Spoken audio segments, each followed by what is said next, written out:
Welcome into Are You Cirrus? This is episode 59. Feeling kind of heavy. Yeah. This one's going to be kind of a heavy one. I think so too. And also, just going to go ahead and say, with everything prep and just making sure we were kind of caught up to speed because it is constantly changing. No questions today, but I think there's going to be a lot of questions that stem from this. This could easily be like a 2 or 3 parter. Yes. There's a lot to unpack. There is. From what has happened over the past week. A lot. Before we even dive into it, I just want to, because obviously you do these systems and you forecast these systems, and you know, whether it's the 7 days of looking at models leading up to the system or it's the 7 days of tragic stories after. How are you doing? You good? I'm good. Okay. I'm good. Yeah. I'm tired for sure, obviously. Tired as far as local events go. Yeah, same. This one was Yeah. okay. Yeah. Yeah, we were tired Friday afternoon. Yeah. We weren't too tired to meet for happy hour. Well, yeah, that was fantastic. That was nice. Friday afternoon after that kind of crazy Friday morning. Which doesn't happen that often either when you and I can go out for a happy hour. Yeah. So, you know, as far as our local forecast and impacts went, I feel like it was as expected. Yeah. Interesting morning, for sure. Surprised we didn't see more tornadoes. Same. Just one confirmed in Georgetown County. I think the wind maybe kind of took people by surprise. I think so. The little wobble to the east, starting, what would that have been, Thursday night? Kind of wobbled a little bit more, even into landfall. Yeah. A little wobble to the east. And, you know, there was a lot of hate on the model that we like to use a lot. And what I like to go with trends. Let me just start with that. So with Francine, and even what at the time we thought would be Debbie, it was potential tropical cyclone 8.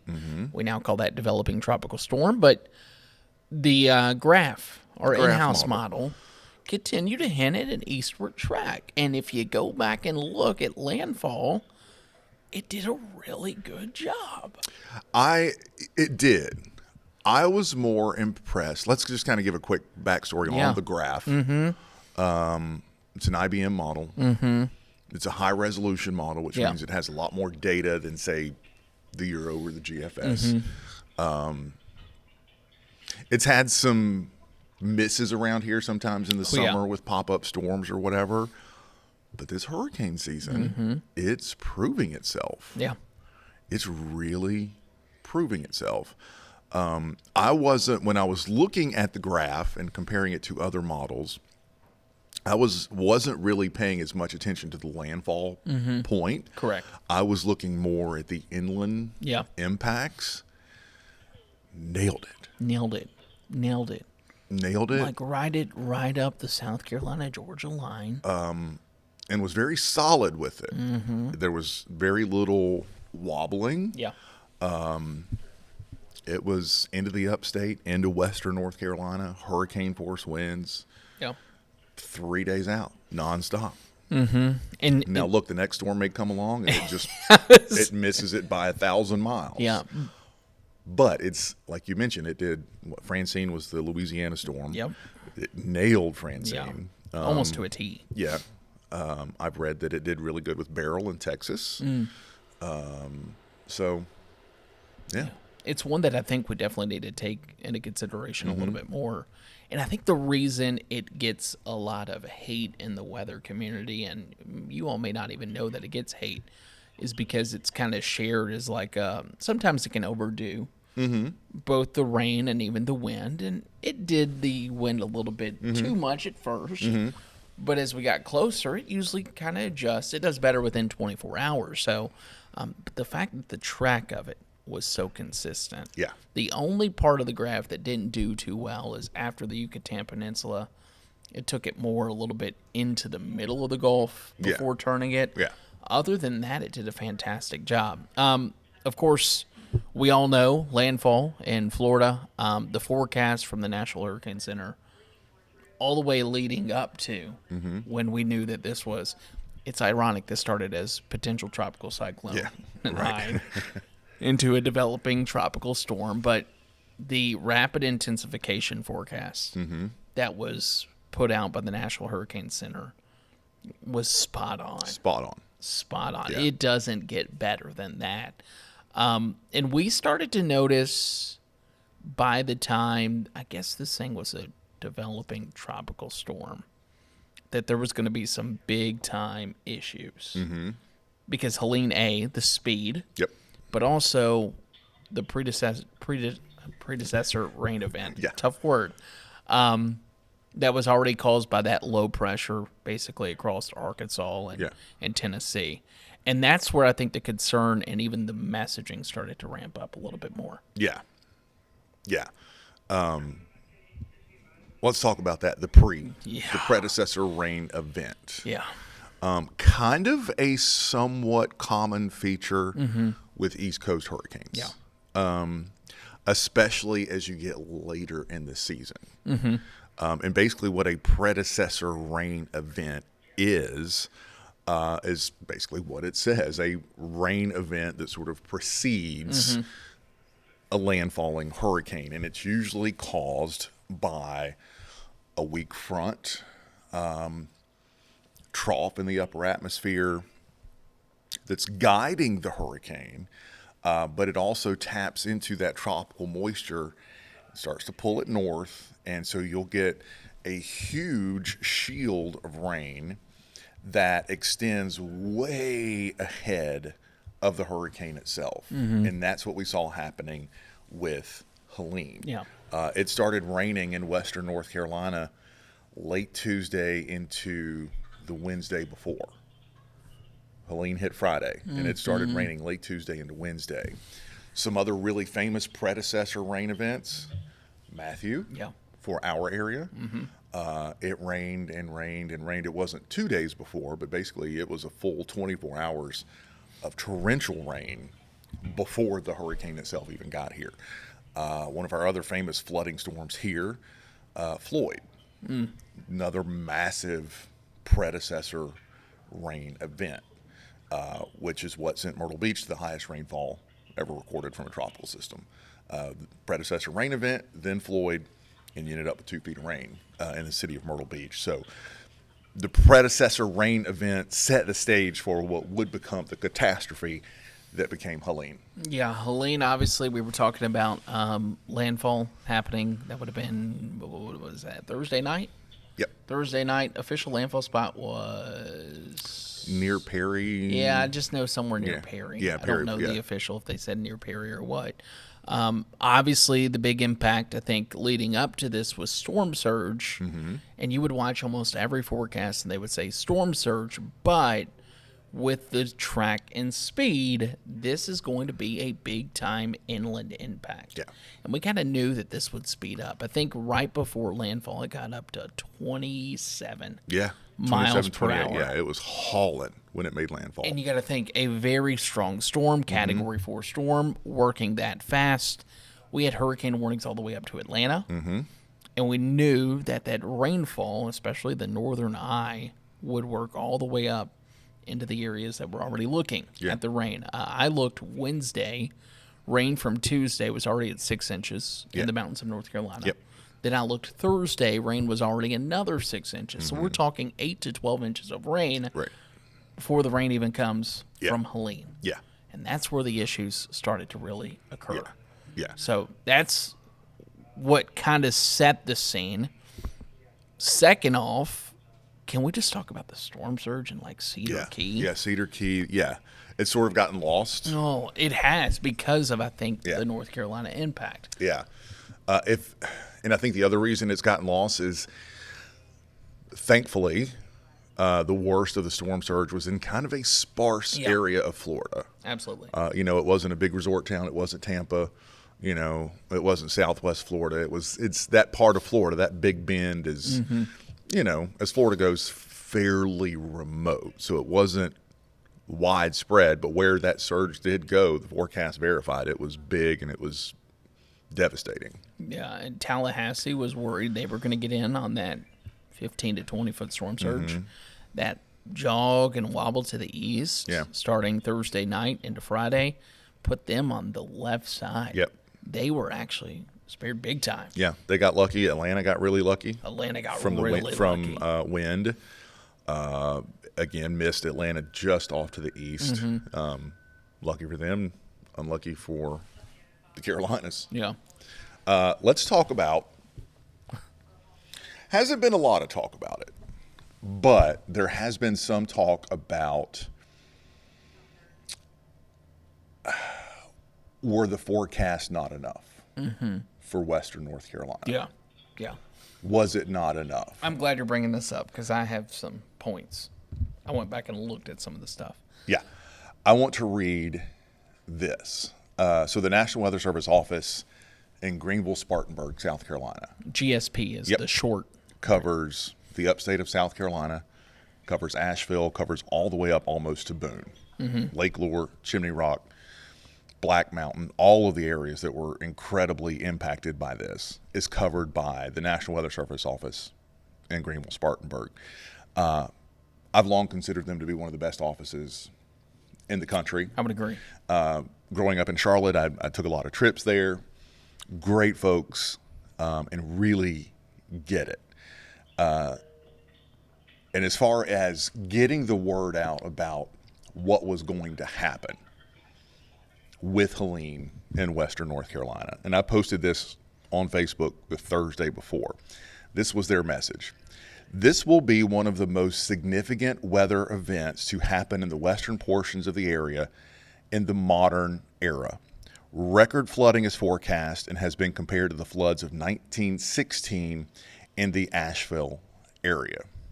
We plead with everyone that you take every single weather warning seriously through the entirety of this event, as impacts will be life-threatening, and make sure to have multiple ways to receive the alerts. We cannot stress the significance of this event enough. Heed all evacuation orders from your local emergency managers and go to a storm shelter if you do not feel safe at your current location. And then it goes on to say, many landslides will occur as a result, with a few large and severely damaging slope failures or debris flows are likely. Hurricane-force gusts are possible in the North Carolina mountains, northeast Georgia, and the western portions of the upstate of South Carolina. 60 to 70 mile per hour gusts, just goes on. An additional 14 inches of rain. You know, the word was out. An additional 14 inches would put that at 26. Yeah. Just for those that are curious. Yeah. Peak total, I forget the name of the town, but peak official total came in at 30.2, 4, something like that. And then some unofficial 40-inch amounts I've seen up there. So the warning was out. It was out. This comes into what I've kind of been not struggling with, but I always think about, like, what if this was our area? Right. What could we do better? Right. And I think, and we did this with one storm, and we got not in trouble, but the public said that it was hype. Oh, do you remember what hurricane it was where we said we put in the quote from the National Hurricane Center? Debbie. That could have easily been done here with a forecast somewhere locally. Yeah. Just to get the word out. Yeah, the National Hurricane Center and the Weather Prediction Center, as they were issuing their initial rainfall forecast, quote, potentially catastrophic and life-threatening flooding is likely. Yeah. And we did. We put that on the air. Yeah. It didn't quite get there here.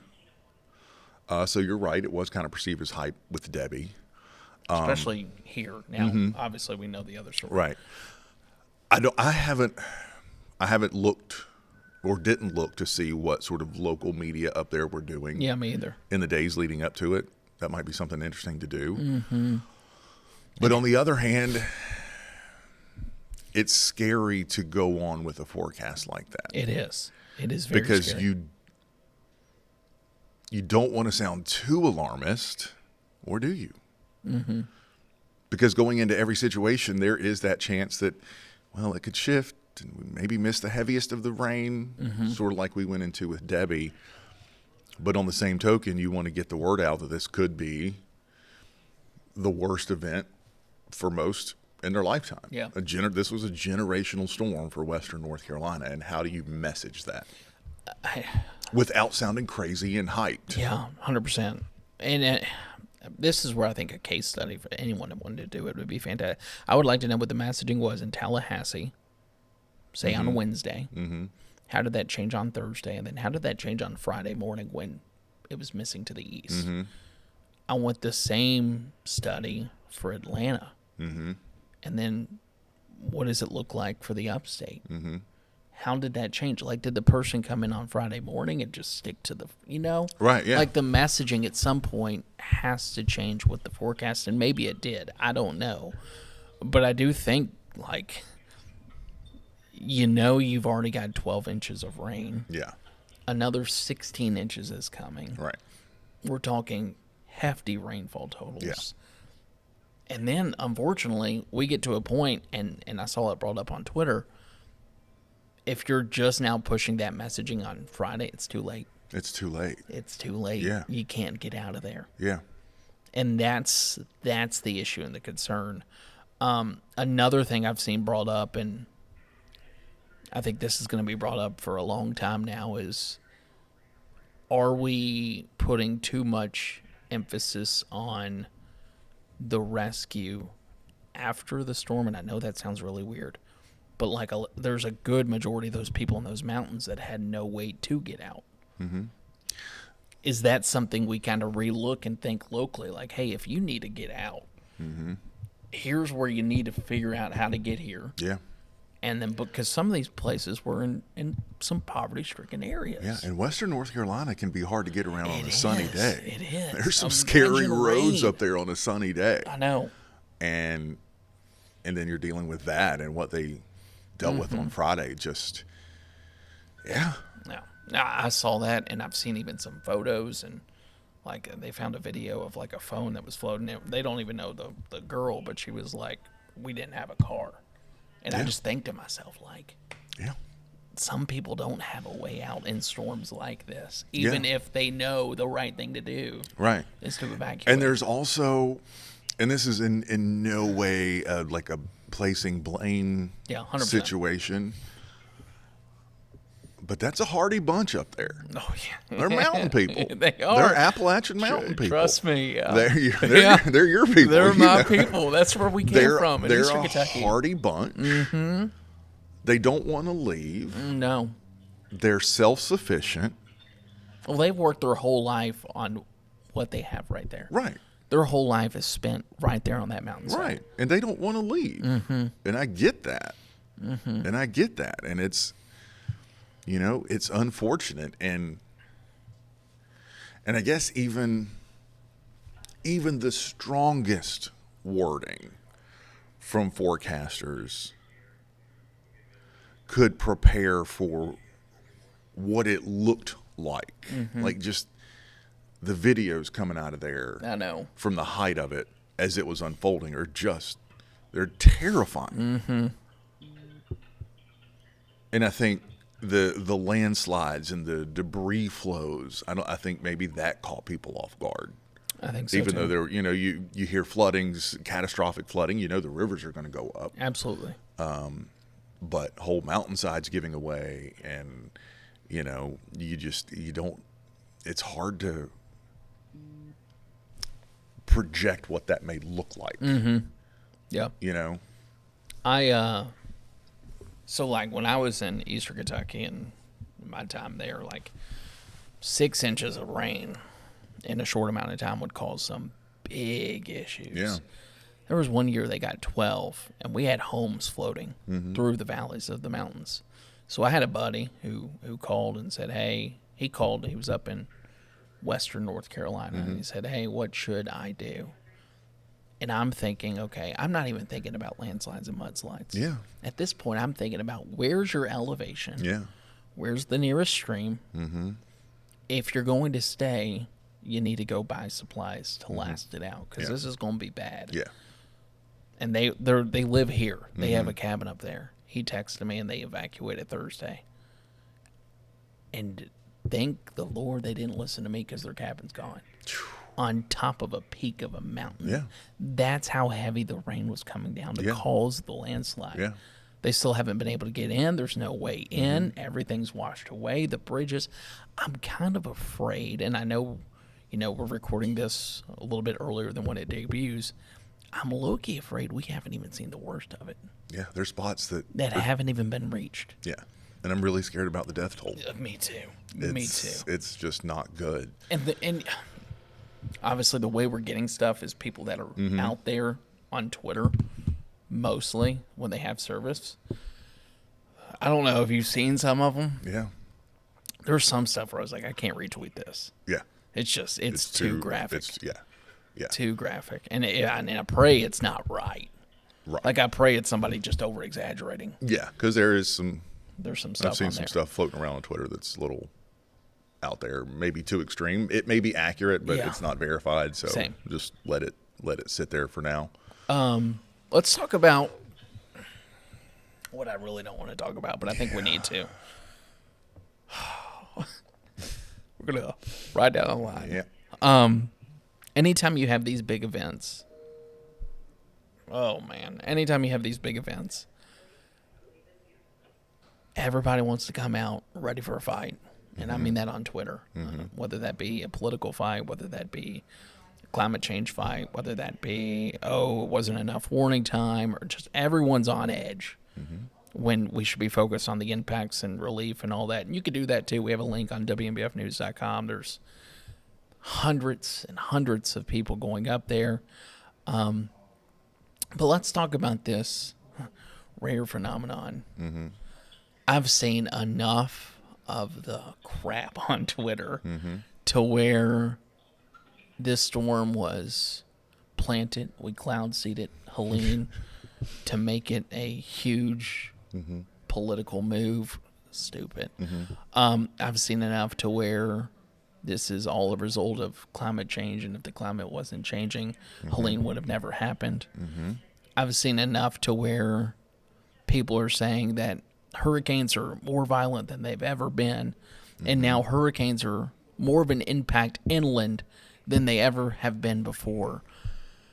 This is not the case. And you had a great post. Then I went down the comments and I just got worked up even more. Yeah. Some were good.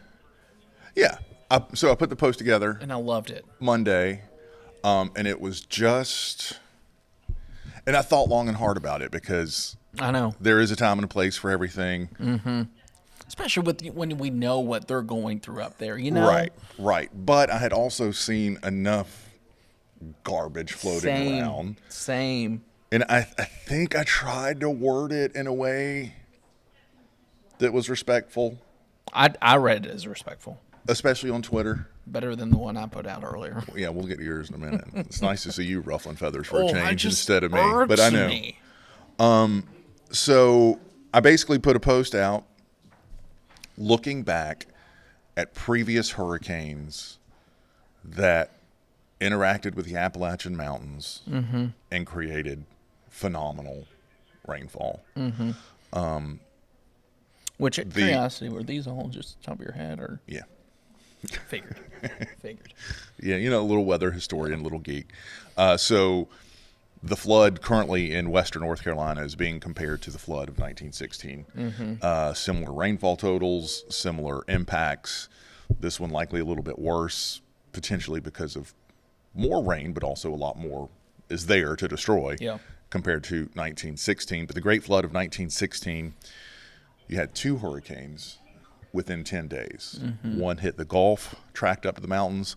One hit Charleston, tracked up into the mountains. And within 10 days, you ended up with 30 inches of rain in Buncombe County, home seat of Asheville, which led to just the incredible flooding, similar to what we're seeing now.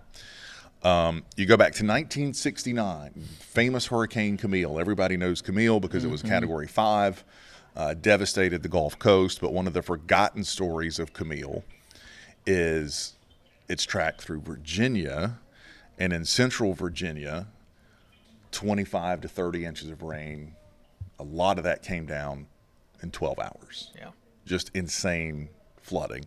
Similar scenes to what we're seeing now. Whole valleys wiped out, landslides, slope failures, catastrophic flooding. It happened again in 1972. Hurricane Agnes made landfall in the Florida Panhandle.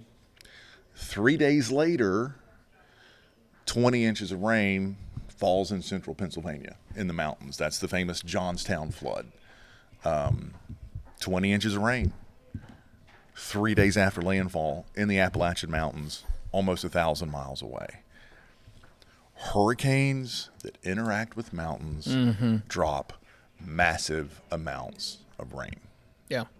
Mountains alone, and you're taught this in Meteorology 101, influence the weather so drastically, not in the way of just temperatures, but in precipitation. Yeah. I mean, there's a side of the mountain that will pick up more rain than the other. It's scientific. Yeah, you've probably heard windward and leeward. Windward side of a mountain, leeward side of a mountain. That's how it works. Yeah. And if you were to go back and look at the track, and I saw it, I don't have credit for it. I'll try to find it, maybe link it in the comments.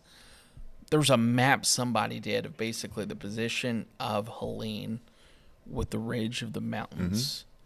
And that onshore basically flow, as we would call it for, a coastal system, that's flowing right up the mountainside. Yeah. So you're getting tremendous amounts of rain. So much rain that when we got done with our coverage, which I forgot all about, and I know that sounds bad, like I forgot all about the other threats we in didn't the have other time to areas look. because we were so busy we with didn't our have time stuff. to look at what was going on. So when you and I, after we were done and we were like, okay, our threat's done, when we pulled up that boom camera, Shocking. that shows you how hard the rain's coming down for it to flood on top of a mountain. Yeah. There were rainfall rates in what was left of the eye wall of 6 inches per hour. That's nuts. You just nowhere can handle that amount of rain. No. But you dump it in the mountains where all of that rain on top of saturated ground, and that's where the issues came from. But yeah, mentioning the sort of the setup, the track was unfortunately perfect for just tremendous rain. So you have the Appalachian Mountains that sort of run southwest to northeast. Helene kind of came up this way. Circulation around Helene, just a perfect perpendicular flow, perpendicular to the mountain chain.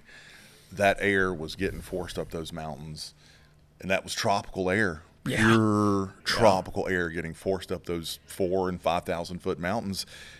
And it just wrings out every single bit of moisture that it can. And that's how you get those insane rainfall rates. Every single amount to where the point of it wasn't raining anywhere else. And by 2, even 3 o'clock, there was still that light rain falling over the mountains. And eventually, I know it's light rain, but you keep adding it up, and it's got to go somewhere. And that's where the issues really reside at, starting in, of course, the top of the mountains, down to the mountains. And then I went home. I don't even think Friday when we were doing the coverage we saw a ton by the time we left the station. Yeah. I think we kind of saw the boom camera. Okay, hey, it's going to be bad. And I woke up from took my a nap. And and it was like, wow. The interstate's washed out.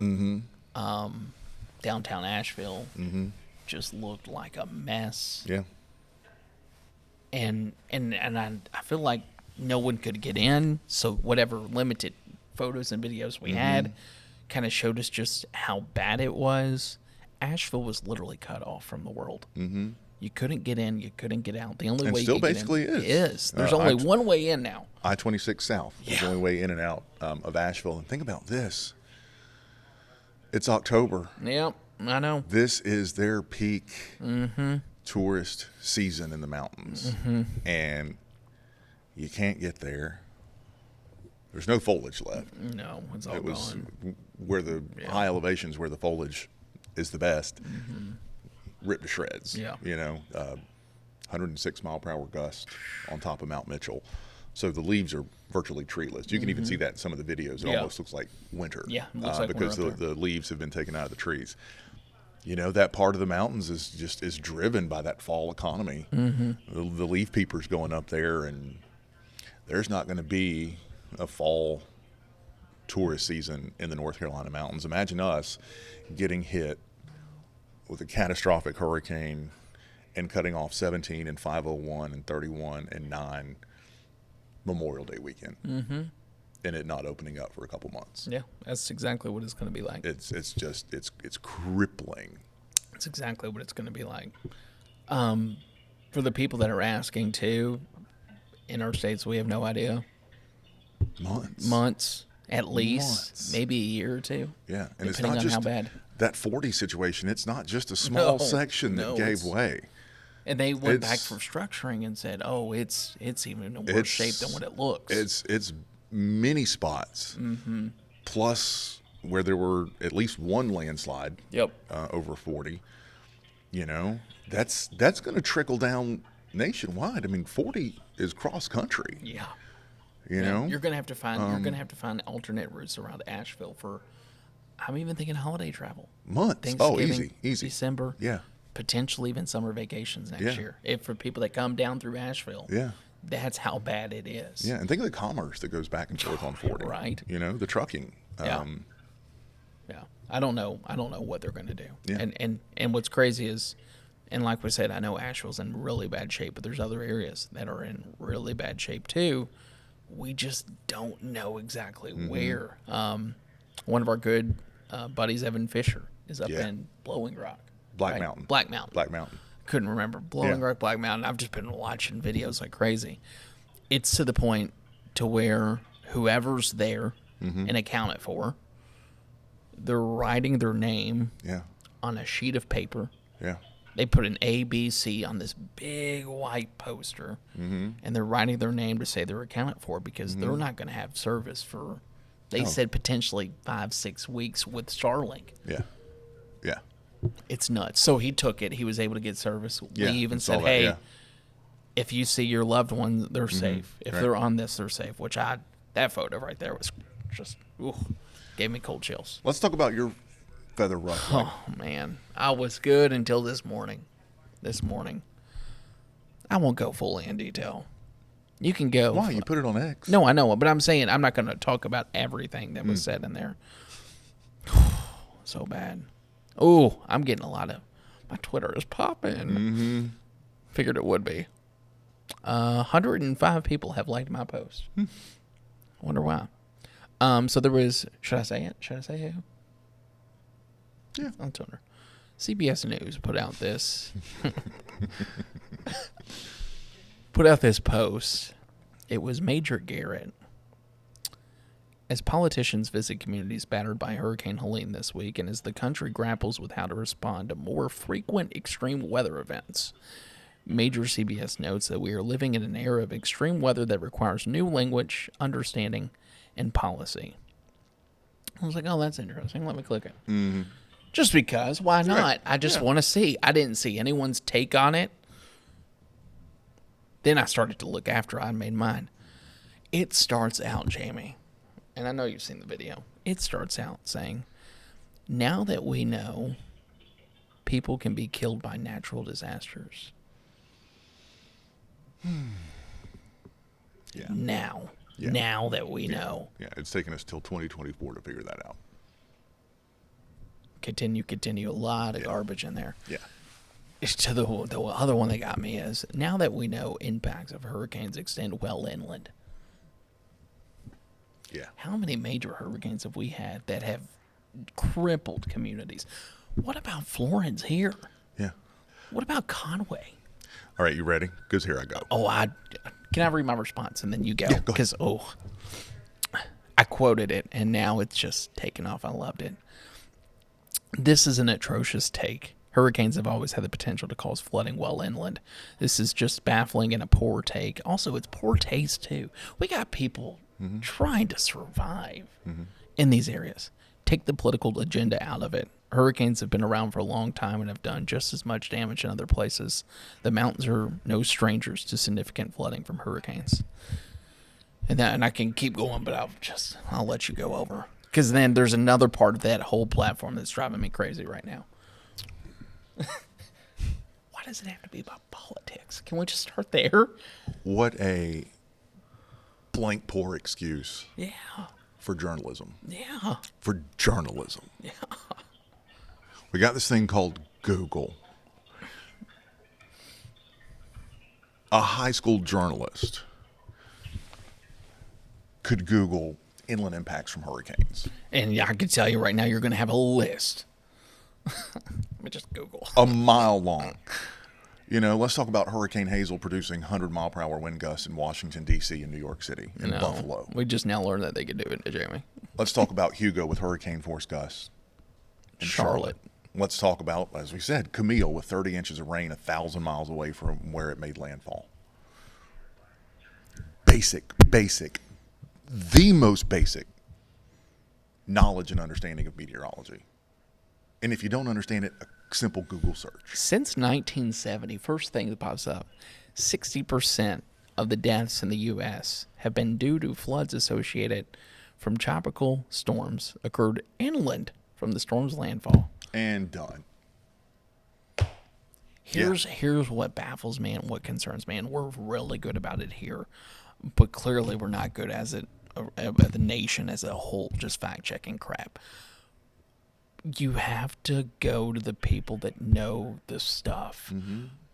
It's gotten to the point now with our newscasts where I tell our producers, send me the script. Because A, it's either going to be political driven, wrong, or it's going to be hype or put on a show. I saw a lot of people too about like Twitter, and obviously Elon's running it, and they're showing certain politicians over the other. You show me what I need to know. I'm so tired of it putting a political narrative on there too. At the end of the day, we have hundreds unaccounted for. Yeah. We have damage everywhere. Yeah. And we're over here acting like we just now realize. We just figured it out. Yeah. That hurricanes can impact inland, and that just drives me bonkers. And this is what I've brought up a lot of times on this podcast, because it's kind of the safe zone where I can do it. Right? Can't do it anywhere else. Is taking these events, a specific event, and using it as proof of an agenda of climate change. I made my post on Facebook about the previous hurricanes, and I said something about take your nasty climate change comments this hitting the spot, and that wasn't saying we can't discuss it. Yeah, that was saying let's not get ugly about it. Most people were not. There were a couple of little arguments, but one immediately saying, "Oh well, Helene was this bad because of climate change." That's no different than me saying, "Man, it's cold this morning. Oh, it snowed in upstate New York." What climate change? You can't do it. Is there a place for a discussion? Absolutely. But it's not something you can definitively say immediately while the water's still high. There's a scientific method that has to be used to look at data and collect data and analyze data. You can't just say it. Yeah. You can't just say it to push an agenda, no more than I can say, it was 16 degrees in Myrtle Beach this morning. There's no climate change. Look at it. You can't. It's not that easy. Yeah. And I've always said, too, climate and weather are so different, right? We've talked about this before. Weather's what's happening. Climate's what's expected to happen. Yes. But to get your climate for an area, it typically takes 30 to 50 years. We can't look at one storm and go, bingo, we were right. Yeah. Look at us. And that's what's happening. Right. And it's a lot of that, like that CBS post, is ignoring the past. Exactly. It's always ignored. Always. Because you can point to a storm that has happened in the last 5 years. I can point to one similar or worse in the past. 100 years ago, 200 years ago. Yeah, absolutely. And you have to take that into account. You can't just ignore those facts that these things have always happened. You can't ignore it because it fits a certain agenda. No, I agree wholeheartedly. Ooh. That's like the, what is that, 8 in the Gulf? Yeah. That's all you're ever hearing. Yeah. 8 major hurricanes. Yeah. What about all the other major hurricanes that have happened in the Gulf? Yeah. It happens. Yeah. We have been talking about this setup, I feel like, for the past couple of years. Record warm temperatures. Yeah. Record warm temperatures. You know what? They may not always be record warm. Yeah. Mother Nature loves to balance out and has been since a long time before we were here. And that's why there's no definitive answer. And it's just so insensitive, which is what drives me bonkers. And maybe it's because it's like our area now. Yeah. It's in our backyard now. Whereas this is probably happening, obviously, when, and I know it happens every storm, Right. but. Oh. Yeah. And I always point, it's been a crazy stretch, especially for the Gulf. Let's go to the Carolinas in the 1950s. The 50s were freaking crazier. One after another, after another, after another, 3 in 1 year. Hazel was the third of 3 hurricanes to hit in 1954. And to your point, and this is what I always say, people, if their thought process was correct, then the 60s would have been worse. The 70s would have been worse. The 80s would have been worse, so on and so on and so on. Hurricanes took a break. They did. After Donna in 1960, it was really, really quiet. There were a couple, but that was a quiet 30-year stretch that didn't start getting active again. 1995 is when the Atlantic switched back on. Yeah. Yeah. And it's been really busy since. I hate how no one cared about it until it became a political issue. And now that's a political issue. It's just down your throat. And maybe it's because we're in an election cycle that it's even more political than ever, which is also sad. It is. It is. So, I don't know. Let's go to happy hour. Real quick, for people that want to donate. Yeah.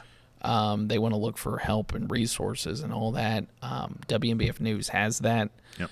I can't even list you everywhere because we put that up and then I had like 10 more people send me where to go. Here's the beauty of all of this is you brought it up and I'm so glad you did. The same people that were maybe a little bit more like, oh, this is all we've ever worked for. They're still out there.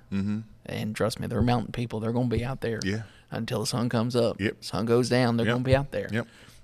It's a tough time for them. So obviously keep them in your thoughts, but yeah, our parent company is also doing. Yes. You can go to our website if it's easier. We're all busy. If you just want to, send some cash. 100% of it. That's the Red Cross, Salvation Army. Salvation Army. That's our parent company teaming up with them. So you can go to WBFnews.com right at the top. Then we also have a link, as you mentioned, if you want to donate some things. So many companies here around town. I even saw some of the hotels. Hey, me too. 3 resorts now discounts offering which is awesome. Discounts for like $39 a night. They're waiving the parking fees. They're waiving everything. So if you know somebody who, maybe just needs to get out of Western North Carolina for a couple of nights, let them know. There's a couple of hotels around town that are doing that, and we'll probably add to that list, I'm sure. Oh yeah, I'm for sure thinking that's going to happen. Then of course, just continue to support them. What really made this week with all the chaos and the photos and the videos, and they're still coming in, is seeing everyone come together. Yep. Feels good to have that, right? It does. Yeah. It sucks that it takes a situation like this. It always does. Always does. And that's always the bright spot in every disaster is that, at the end of it, the human spirit is still there. Yeah. And it's good. Yeah. Despite what you see on X. Helene going to be a storm that obviously will be retired. Yep. And a storm that we're going to have a lot more conversations about. Yeah. I think that does it for us. Keep it very simple and sweet here. Yeah. Who knows? We may talk about Helene in the next episode. I don't know. And if you have some questions about it, if there's stuff that we didn't cover, which I know there's not, I wanted to cover sort of the wind aspect. Same. That's kind of gotten lost. But yeah, we can maybe talk about that. So yeah, send your questions. If you want to yell at us about what we said, that's fine too. Yeah, I mean, open conversation. Okay. That's what it's for. Yeah, and we can all be friends. We'll listen. We can still be friends when it's over. Can you believe that? It's okay. Oh, hopefully that's it for hurricanes. But of course, the season continues. Yeah. We'll see you all soon. Episode 60 coming up. Episode 60. Like, rate, share, subscribe. Oh yeah, I forgot to do comment. I was so focused on getting to Helene. So, yeah, we'll definitely be talking more about it. And, of course, it could be posted because, like I said, by the time we're recording this, we still don't know everything. Yeah. So, yeah. All right, y'all. Thanks, y'all. Have a good one.